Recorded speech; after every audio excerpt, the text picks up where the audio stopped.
Dkt. Nchemba ameyasema hayo Novemba 30 mwaka huu katika ziara yake jijini Arusha iliyokuwa na lengo la kukagua maeneo yaliyoharibiwa na vurugu za uchaguzi mkuu Oktoba 29 mwaka huu. Sisi tunaposema tunatoa rai, tunaomba Watanzania wote tukatae jambo la aina hii lililotokea, tukatae.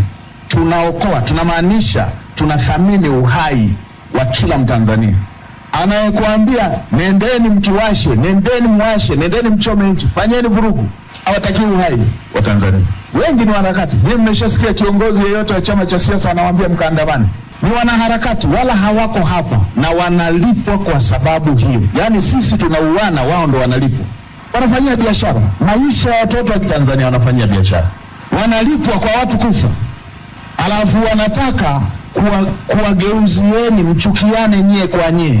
Ameongeza kuwa serikali itaendelea kulinda usalama wa wananchi na kuhakikisha matukio ya kuvuruga amani hayajitokezi tena na kuwataka wananchi kukataa vurugu. Mimi nimekuja kuambieni kindugu na kazi ya ndugu ni kusema waulizeni wanaharakati wale wanafanya shughuli gani ya kuambia kipato zaidi ya wakichochea hivi ndo wanalipwa zaidi. Wajitokeze. Juzi hivi hii vurugu hii wakati wanatumiana message tukazipata hizo message.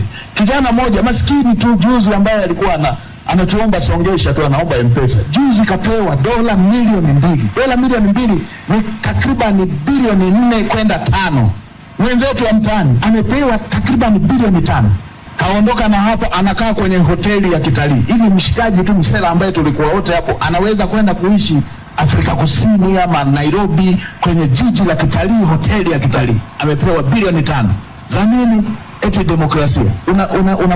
Unafanya demokrasia, unapata hela nyingi kwa kuwa watoto wa Tanzania. Alikuwepo yeye kwenye hiyo demokrasia. Tuamke. Na wale wengine wote wanaochochea, sisi tunawaambia Watanzania kataeni vurugu, kwa sababu duniani kote hamna eneo duniani kote vurugu zimewahi kutokea zisiwe na madhara. Kwa hiyo wanachowaambieni wanakijua. Wanawaambieni nendeni mfanye vurugu, wanajua. Maisha ya watu yatapotea, wanajua. Wao wanathamini fedha wanayopewa.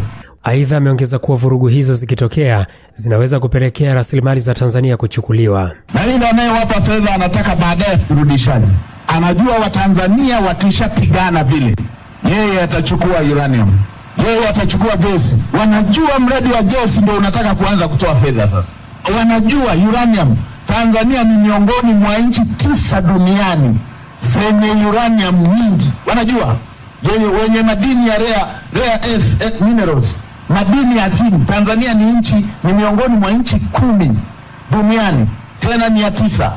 Metric tons takriban karibu na milioni 1. Tanzania kwa Afrika ni ya kwanza. Tangu yamegundulika wanaemezea mati. Wanajua hawawezi kuyapata kama Watanzania wako pamoja hivi kama ambavyo wamekuwa. Watapataje? Lazima wawagawe.